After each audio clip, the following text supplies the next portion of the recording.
Olá, tudo bem com você? Eu espero que você esteja muito bem. Eu sou João Cláudio Rufino, professor na Faculdade de Teologia e idealizador do Bíblia Play, uma escola de estudos bíblicos online. Seja muito bem-vindo a este canal que tem justamente o objetivo de apresentar de maneira profunda o texto bíblico. Se você está em busca de informação bíblica, contexto cultural, histórico, línguas originais, você está no lugar certo. E o texto que nós vamos estudar no dia de hoje é tirado de Mateus, capítulo 25, versículos de 1 a 13. Trata-se justamente da parábola das 10 virgens, uma das mais conhecidas narrativas da Bíblia. Um texto maravilhoso, cheio de ensinamentos importantes para cada um de nós. Mas antes de nós estudarmos com detalhes essa perícope espetacular, eu quero te pedir que você curta, compartilhe e comente aqui embaixo. Diz para mim de onde você está assistindo. Eu sei que tem pessoas de vários lugares. E diz para mim também como é a tua experiência de estudar a Bíblia assim, de modo mais profundo. Por que tudo isso, pessoal? Porque o seu comentário ajuda o nosso canal a levar a palavra de Deus para todo o mundo. Além disso, não se esqueça de checar a sua inscrição aqui no canal. E se você não é inscrito, se inscreva e ative o sininho para receber as notificações. Vamos à leitura do nosso texto. O reino de Deus é como a história das 10 jovens que pegaram suas lâmpadas de óleo e saíram ao encontro do noivo. 5 delas eram imprevidentes e as outras 5 eram previdentes. As imprevidentes pegaram suas lâmpadas, mas não levaram óleo consigo. As previdentes, porém, levaram vasilhas com óleo junto com as lâmpadas. O noivo estava demorando e todas elas acabaram cochilando e dormindo.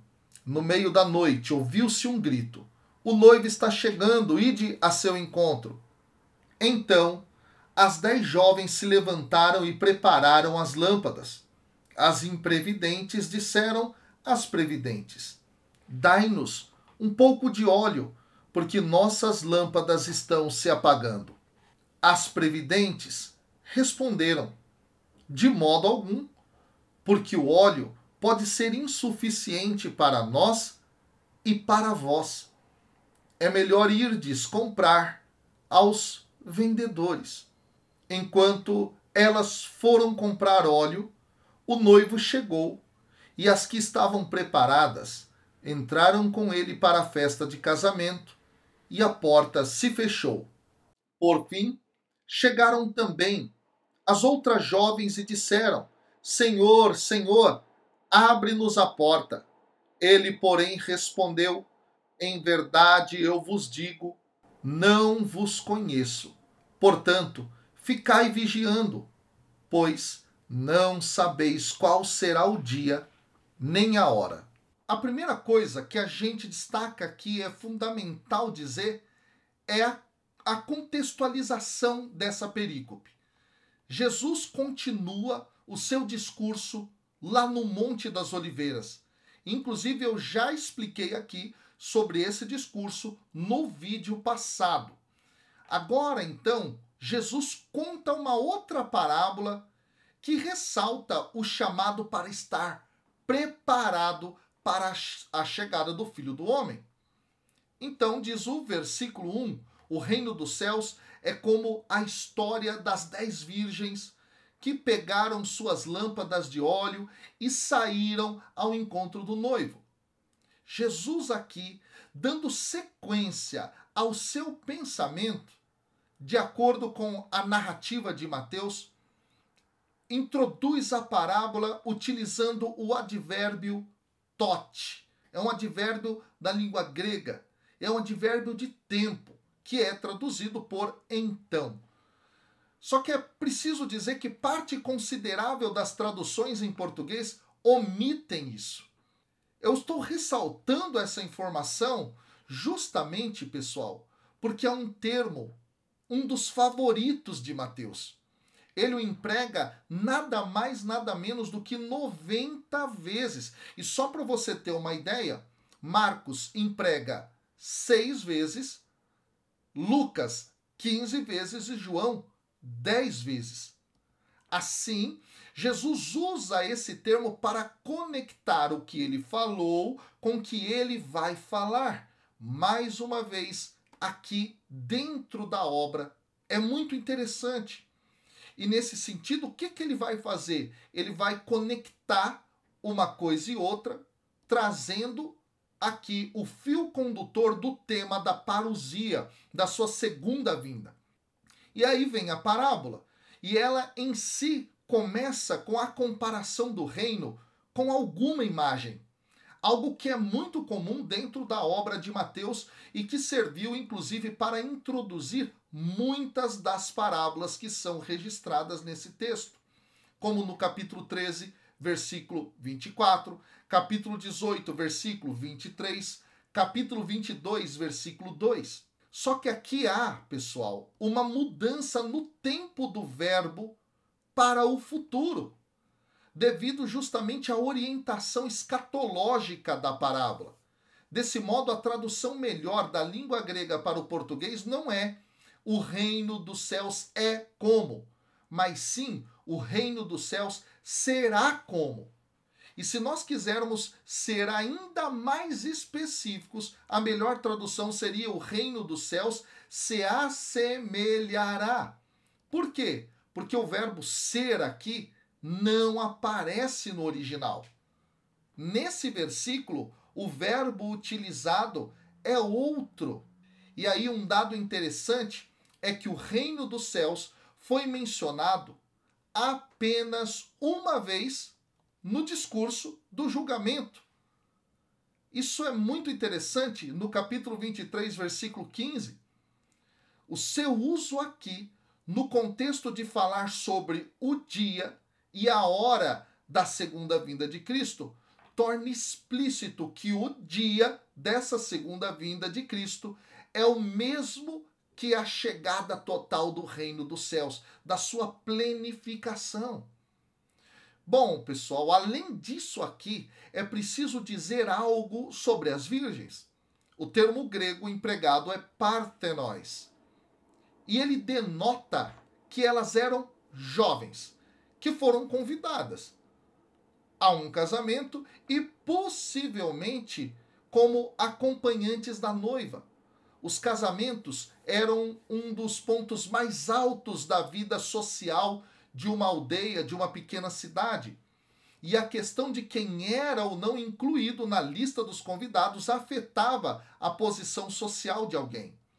O nosso conhecimento dos costumes judaicos do casamento na época, ele é limitado.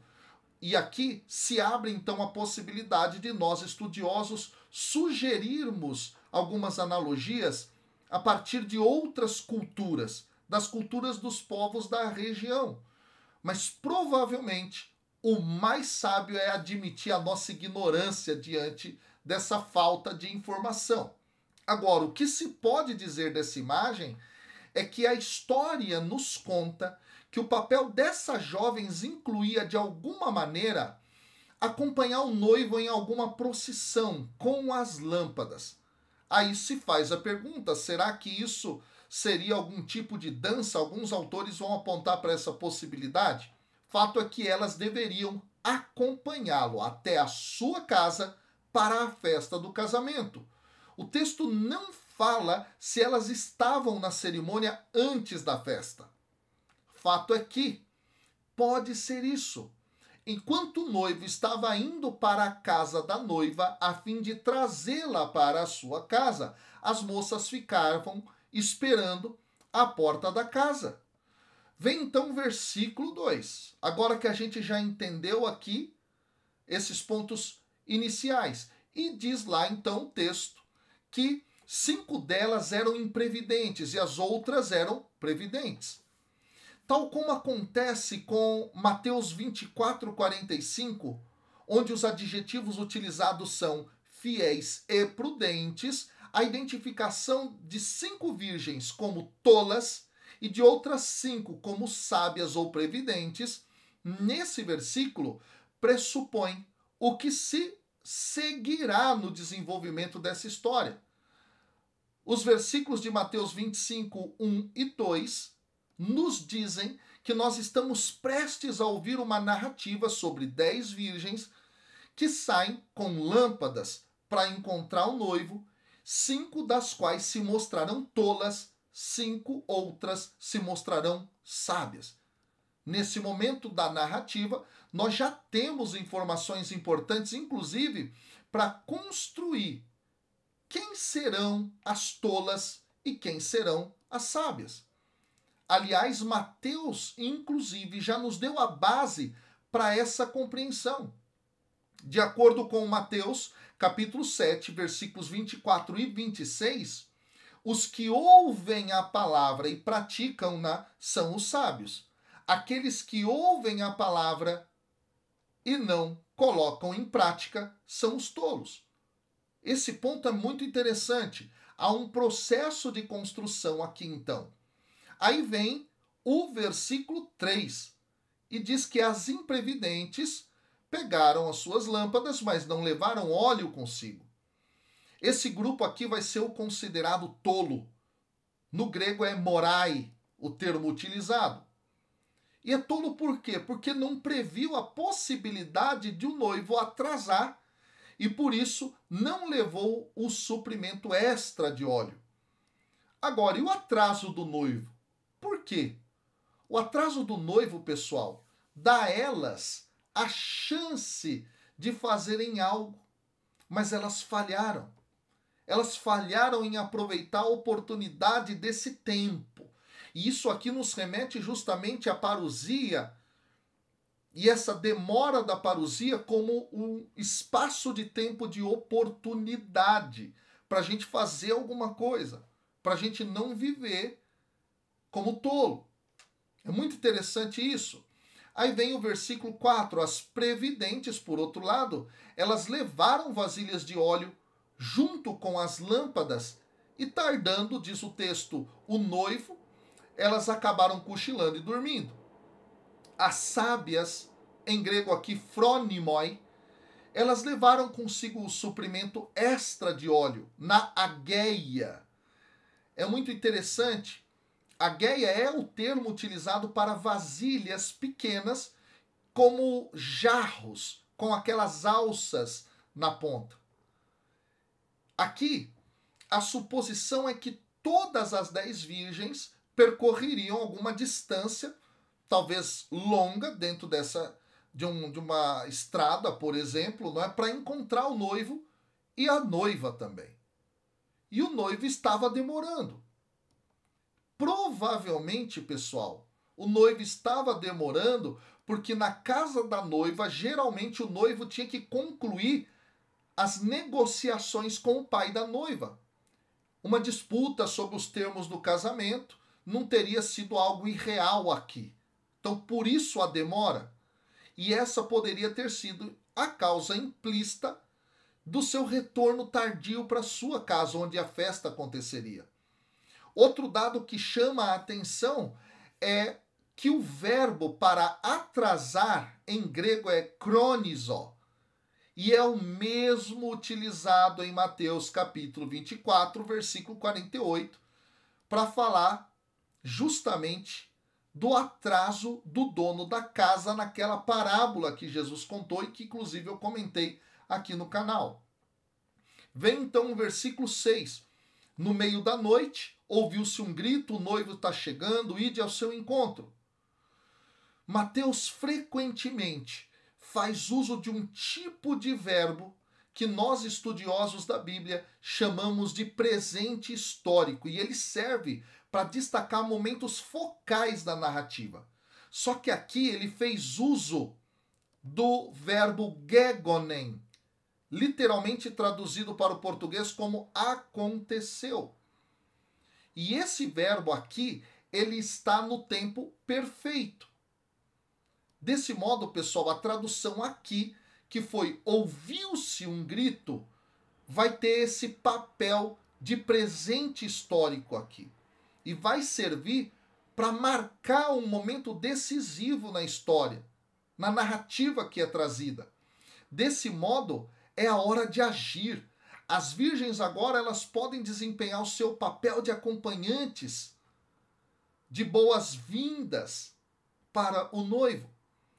E aí vem o versículo 7 e diz que as 10 jovens se levantaram, prepararam as suas lâmpadas, todas as 10 virgens acordam aqui, prontas para desempenhar o papel na cerimônia de casamento.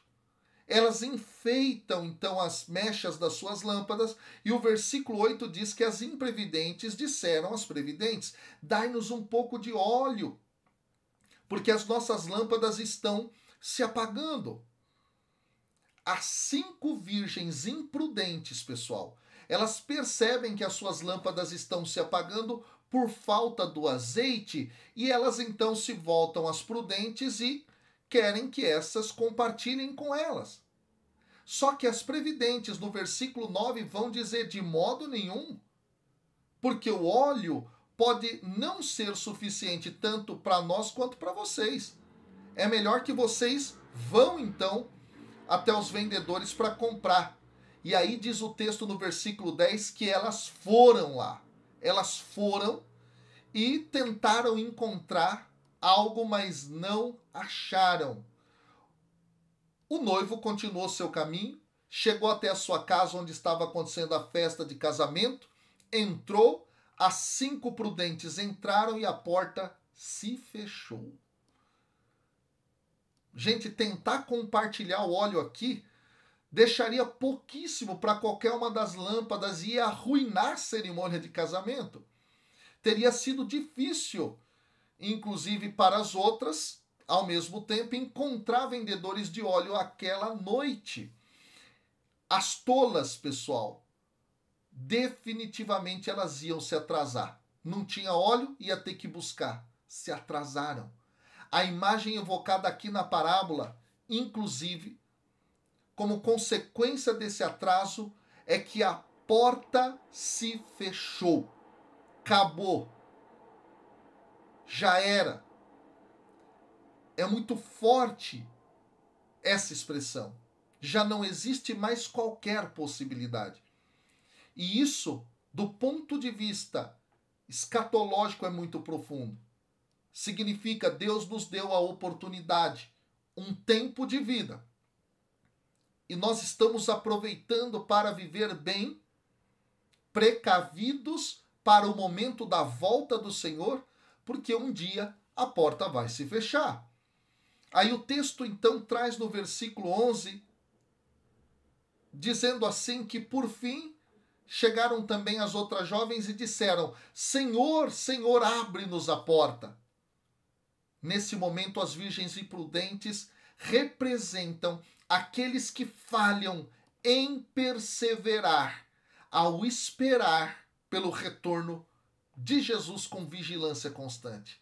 Ou seja, vão vivendo uma vida em desacordo com a palavra de Deus. E o grito delas, Senhor, Senhor, Kyrie, Kyrie, em grego, é idêntico ao grito dos falsos discípulos lá no Sermão da Montanha, no capítulo 7, versículo 21.